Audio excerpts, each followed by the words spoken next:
Sir, हमें माफ कर दीजिए, हमें आने में बहुत देर हो गई। पागल मास्टर के नाम से मशहूर एक बुजुर्ग जो गली के आवारा बच्चों को जबरदस्ती पकड़कर स्ट्रीट लाइट के नीचे पढ़ाता था। गांव वाले उसे पत्थर मारते थे, उसे पागल कहते थे। किसी को नहीं पता था कि वह पागल एक दिन इस देश का भविष्य बदल देगा। आज की कहानी उस गुरु की है जिसने कचरे में पड़े हीरों को तराश कर ताज में जड़ दिया। जब वह अपनी आखिरी सांसें गिन रहा था, तब उसकी टूटी हुई झोपड़ी के सामने 50 लाल बत्ती वाली गाड़ियों का काफिला आकर रुका। आखिर कौन थे वो लोग और उस पागल मास्टर का असली सच क्या था? यह कहानी आपकी आंखों से आंसू नहीं रुकने देगी। क्या उस गांव को अपनी गलती का एहसास हुआ? जानने के लिए दिल थाम कर बैठिए। और अगर आप भी गुरु का सम्मान करते हैं तो अभी चैनल को सब्सक्राइब करें और कमेंट में जय हिंद लिखें। चलिए शुरू करते हैं यह इमोशनल सफर। मैं हूं आपका पीटी साहब। सूरज ढल चुका था और रामपुर गांव की कच्ची सड़कों पर अंधेरा अपने पैर पसार रहा था। लेकिन गांव के बाहर बने कूड़ा घर के पास लगी एक टिमटिमाती स्ट्रीट लाइट के नीचे एक अजीब सा शोर हो रहा था। वहां एक बूढ़ा आदमी जिसके बाल बेतरतीब बिखरे हुए थे और कपड़े जगह जगह से फटे हुए थे, हाथ में एक छड़ी लिए चिल्ला रहा था, ए कालिया सीधा बैठ और तू मुन्नी अपना स्लेट ठीक से पकड़। अगर आज पहाड़ा याद नहीं हुआ तो किसी को जाने नहीं दूंगा। वो आदमी देखने में किसी भिखारी से कम नहीं लगता था। गले में एक टूटी हुई स्लेट लटकी रहती थी और हाथ में हमेशा एक चौक का टुकड़ा। गांव वाले उसे पागल मास्टर कहते थे। उसका असली नाम क्या था, यह शायद वह खुद भी भूल चुका था। लोग उसे आते जाते पत्थर मारते थे, बच्चे उसे चिढ़ाते थे, दुकानदार उसे अपनी दुकान के आगे से भगा देते थे, क्योंकि उन्हें लगता था कि यह पागल उनकी ग्राहकी खराब कर देगा। लेकिन उस पागल मास्टर को दुनिया की किसी बात से कोई फर्क नहीं पड़ता था। उसका बस एक ही मिशन था, गांव के वो बच्चे जो कचरा बीनते थे, जो अनाथ थे या जिनके माँ बाप उन्हें मजदूरी करवाते थे, उन्हें पकड़ पकड़ कर पढ़ाना। रोज शाम को एक तमाशा होता था। पागल मास्टर दौड़ दौड़ कर कचरे के ढेर से बच्चों को पकड़ता। कोई बच्चा हाथ छुड़ाकर भागता तो कोई उसे काट लेता, लेकिन वह हार नहीं मानता था। वह अपनी जेब से कभी टॉफी निकालता तो कभी बिस्कुट का टूटा हुआ टुकड़ा और बच्चों को लालच देकर उस स्ट्रीट लाइट के नीचे बिठाता। गांव के लोग हंसते थे, अरे ओ मास्टर, क्यों इन गधों को घोड़ा बनाने में लगा है? यह कचरा बीनने वाले हैं, कचरा ही बीनेंगे। इनके नसीब में कलम नहीं कट्टा लिखा है। लेकिन मास्टर उनकी बातों का जवाब नहीं देता था। वह बस अपनी धुन में मगन रहता। उसकी आंखों में एक अजीब सी चमक थी, एक ऐसी जिद्द जो किसी को समझ नहीं आती थी। एक दिन गांव के सरपंच का बेटा अपनी नई जीप लेकर वहां से गुजर रहा था। उसने देखा कि मास्टर सड़क के बीचों बीच खड़ा होकर बच्चों को क ख ग सिखा रहा है। सरपंच के बेटे ने जोर से हॉर्न बजाया, ए पागल हट सामने से, मरने का शौक है क्या? मास्टर नहीं हटा। उसने कहा, अरे धीरे चला, देख नहीं रहा बच्चे पढ़ रहे हैं, धूल उड़ेगी तो इनका ध्यान भटक जाएगा। सरपंच के बेटे को गुस्सा आ गया। वह नीचे उतरा और उसने मास्टर को एक जोरदार धक्का दिया। मास्टर नाली के कीचड़ में जा गिरा। बच्चे डरकर भाग गए। सरपंच का बेटा हंसा और बोला, बड़ा आया कलेक्टर बनाने वाला, खुद के खाने के लाले हैं और चला है स्कूल खोलने। मास्टर कीचड़ में लथपथ था, उसके घुटने से खून बह रहा था, लेकिन उसने अपने दर्द की परवाह नहीं की। उसने नाली में पड़ी अपनी चौक ढूंढी और दीवार का सहारा लेकर खड़ा हुआ। उसने भागते हुए बच्चों को आवाज दी, अरे रुको, डरो मत, यह तो बस एक मामूली आदमी है, शिक्षा से बड़ा कोई नहीं होता, वापस आ जाओ। उस रात बच्चे वापस नहीं आए। मास्टर अकेला उस स्ट्रीट लाइट के नीचे बैठा रहा, भूखा प्यासा। उसकी आंखों से आंसू बह रहे थे, लेकिन वह रो अपने लिए नहीं रहा था। वह रो रहा था उन बच्चों के लिए जिनका भविष्य उसे अंधेरे में डूबता दिख रहा था। यह सिलसिला सालों तक चलता रहा। मास्टर की हालत दिन पर दिन खराब होती गई। अब वह और भी ज्यादा बूढ़ा और कमजोर हो गया था। उसके शरीर पर सिर्फ हड्डियों का ढांचा बचा था, लेकिन उसकी आवाज में वही कड़कपन था। जिन बच्चों को उसने बचपन में टॉफी का लालच देकर पकड़ना शुरू किया था, अब वह थोड़े बड़े हो रहे थे। शुरू में वह बच्चे मास्टर से डरते थे या नफरत करते थे, लेकिन धीरे धीरे उन्हें उस पागल आदमी के अंदर छिपा पिता दिखाई देने लगा था। मास्टर खुद नहीं खाता था, लेकिन बच्चों के लिए कहीं ना कहीं से खाना मांग कर लाता था। वह लोगों के जूते पॉलिश करता, बोझा ढोता और उन पैसों से बच्चों के लिए किताबें और पेंसिल खरीदता। एक बार की बात है, ठंड बहुत ज्यादा थी। मास्टर के पास एक ही पुराना कंबल था। उसने देखा कि कालिया नाम का एक अनाथ बच्चा ठंड से ठिठुर रहा है। मास्टर ने अपना कंबल कालिया को ओढ़ा दिया और खुद पूरी रात ठंडी हवा में सिकुड़कर बैठा रहा। अगली सुबह मास्टर को तेज बुखार हो गया। वह उठ भी नहीं पा रहा था। तब उन बच्चों को समझ आया कि यह पागल आदमी कोई साधारण इंसान नहीं है। बच्चे उसके पास बैठ गए। मुन्नी ने उसके माथे पर गीली पट्टी रखी। कालिया ने कहीं से मांगकर चाय पिलाई। उस दिन पहली बार उन्ने को कहा कि बच्चों ने अपनी मर्जी से किताबें उठाई। मास्टर ने बुखार में तपते हुए भी आंखें खोली और मुस्कुराया। उसने कांपते हुए हाथों से कालिया की स्लेट पर लिखा, हार मत मानना, समय बदलेगा। गांव वालों के लिए यह सब अभी भी एक मजाक था। वह कहते थे कि यह पागल इन बच्चों को भी पागल बना देगा। मजदूरी करेंगे तो 2 पैसे कमाएंगे। यह पढ़ाई लिखाई से पेट नहीं भरता। लेकिन मास्टर बच्चों को कहता था, बेटा, यह लोग चाहते हैं कि तुम हमेशा कचरा उठाओ। यह चाहते हैं कि तुम हमेशा इनके गुलाम बने रहो। लेकिन जिस दिन तुम्हारे हाथ में कलम की ताकत आ गई, उस दिन यह सब तुम्हारे सामने सिर झुकाएंगे। मेरी बात याद रखना, शिक्षा वह शेरनी का दूध है, जो पिएगा वह दहाड़ेगा। मास्टर की यह बातें बच्चों के कोमल मन पर गहरी छाप छोड़ रही थी। फिर एक दिन एक बड़ा हादसा हुआ। गांव के एक जमींदार के गोदाम में चोरी हो गई। इल्जाम लगा उन कचरा बीनने वाले बच्चों पर। पुलिस आई और मास्टर के स्कूल यानी उस स्ट्रीट लाइट के नीचे से बच्चों को घसीटकर ले जाने लगी। मास्टर पुलिस की जीप के सामने लेट गया। उसने हाथ जोड़कर कहा, साहब, यह बच्चे चोर नहीं है, यह पढ़ रहे थे। मैं गवाह हूँ, इन्होंने चोरी नहीं की। थानेदार ने मास्टर के सिर पर डंडा मारा। हट जा पागल, तू गवाही देगा, तेरी खुद की क्या औकात है। पुलिस बच्चों को ले गई। मास्टर थाने के बाहर 3 दिन तक बैठा रहा। उसने अन्न जल त्याग दिया। अंत में थानेदार को उसकी जिद के आगे झुकना पड़ा और सबूत न होने के कारण बच्चों को छोड़ना पड़ा। जब बच्चे बाहर आए तो उन्होंने देखा कि मास्टर बेहोश पड़ा है। उस घटना ने बच्चों के अंदर एक आग लगा दी। उन्हें समझ आ गया कि अगर इस दुनिया में इज्जत से जीना है तो मास्टर की बात माननी पड़ेगी। उन्हें बड़ा आदमी बनना ही होगा।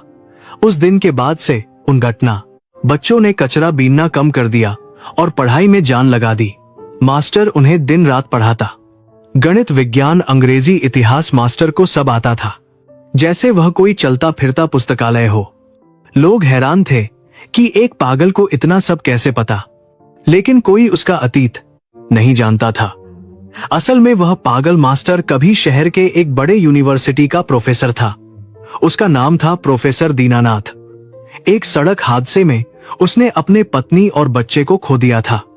उस हादसे का कारण था एक अनपढ़ ड्राइवर जिसे ट्रैफिक के नियमों का पता नहीं था और एक भ्रष्ट डॉक्टर जिसने समय पर इलाज नहीं किया था। उस दिन प्रोफेसर दीनानाथ ने कसम खाई थी कि वो अब सिर्फ किताबों वाली पढ़ाई नहीं करवाएंगे, बल्कि उन बच्चों को इंसान बनाएंगे जिन्हें दुनिया जानवर समझती है। वो अपना सब कुछ छोड़कर इसने दुनिया जानवर समझती है गांव में आ गए थे और अपना जीवन इन बच्चों को समर्पित कर दिया था। समय का पहिया घूमा। बच्चे बड़े हो गए और अपनी आगे की पढ़ाई के लिए शहर जाने का वक्त आ गया। मास्टर ने अपनी जमा पूंजी, जो उसने एक एक पैसा जोड़कर मटके में रखी थी, निकालकर उन्हें दी।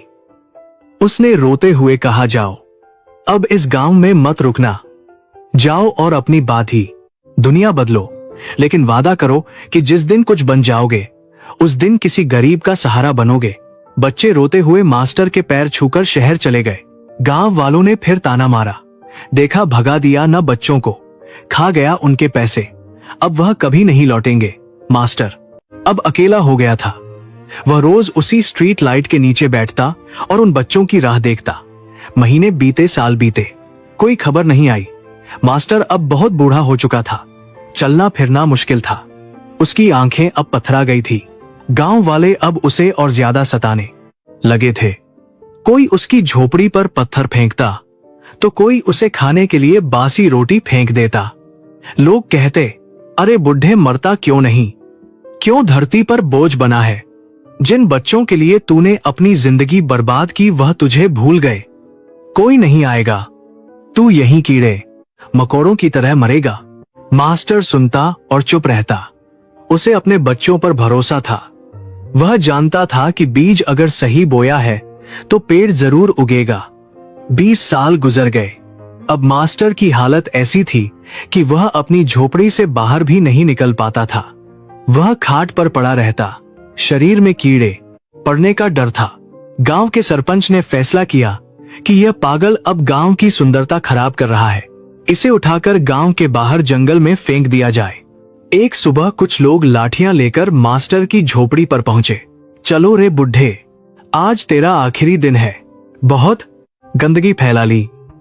मास्टर ने हाथ जोड़कर कहा, भैया मुझे यहीं रहने दो, मेरे बच्चे आएंगे, मुझे उनका इंतजार है। लोग हंसने लगे। कौन से बच्चे? वो चोर उचक्के।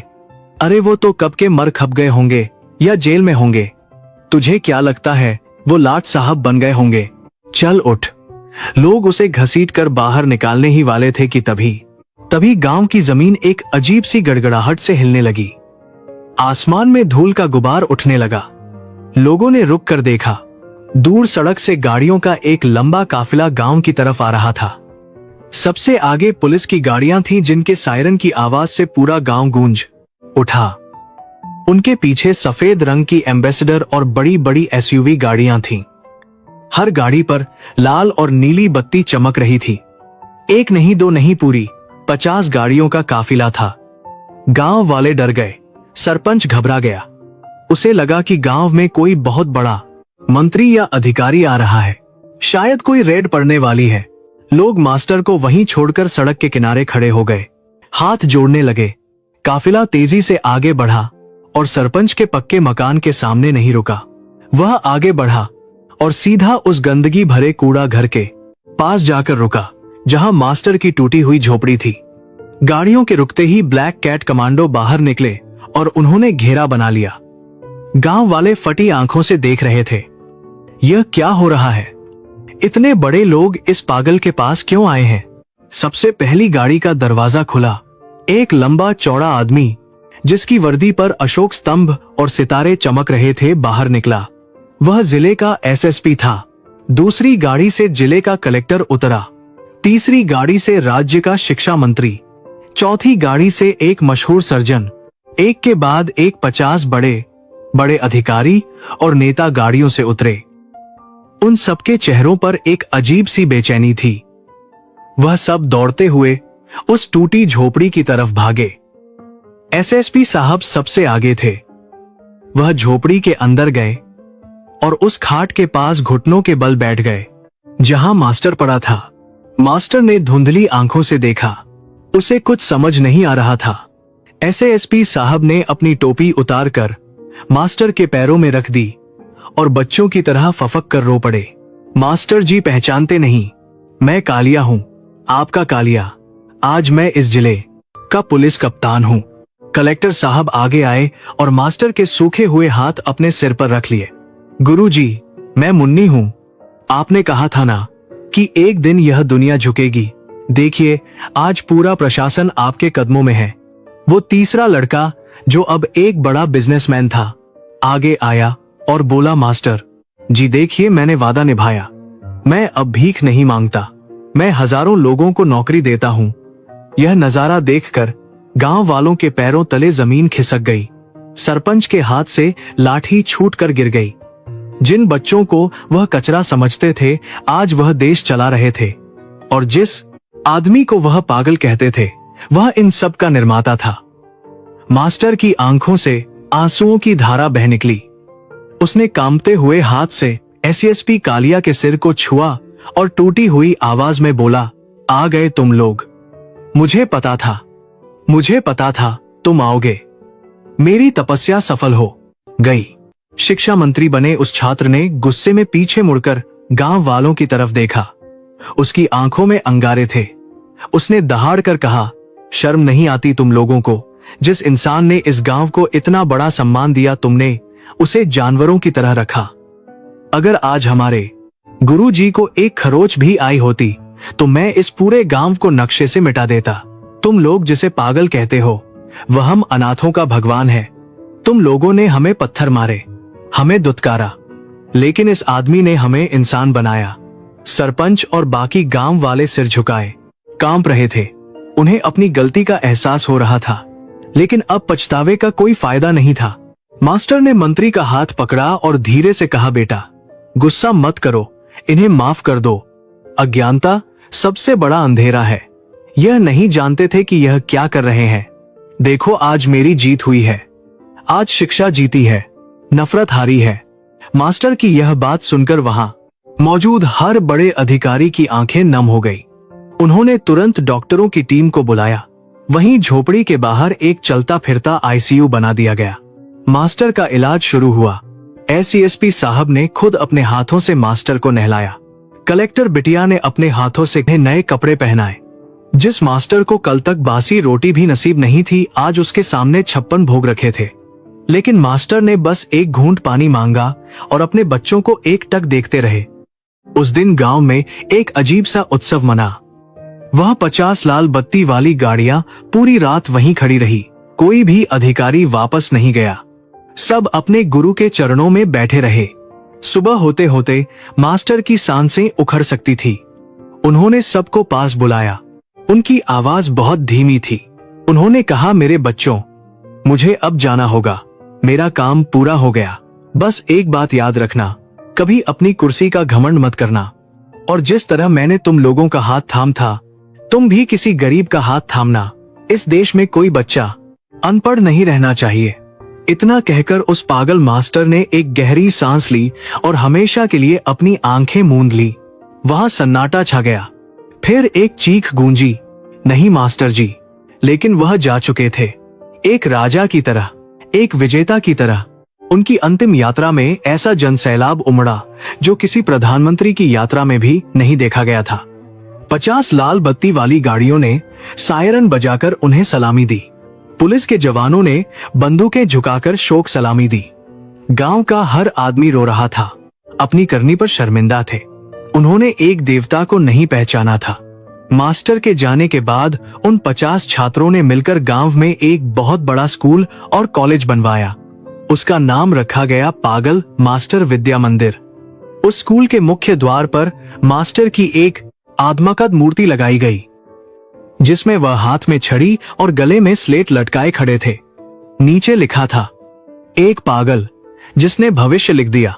आज भी उस गांव में जब कोई बच्चा स्कूल जाने से कतराता है तो उसके माँ बाप उसे उस मूर्ति के पास ले जाते हैं और कहते हैं कि अगर पढ़ोगे नहीं तो इंसान कैसे बनोगे।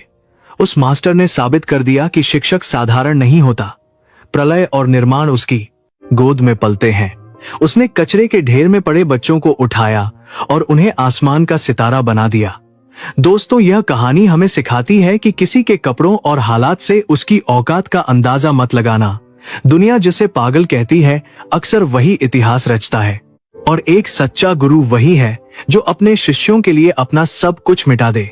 आज उस मास्टर के पढ़ाए बच्चे देश के कोने कोने में सेवा कर रहे हैं।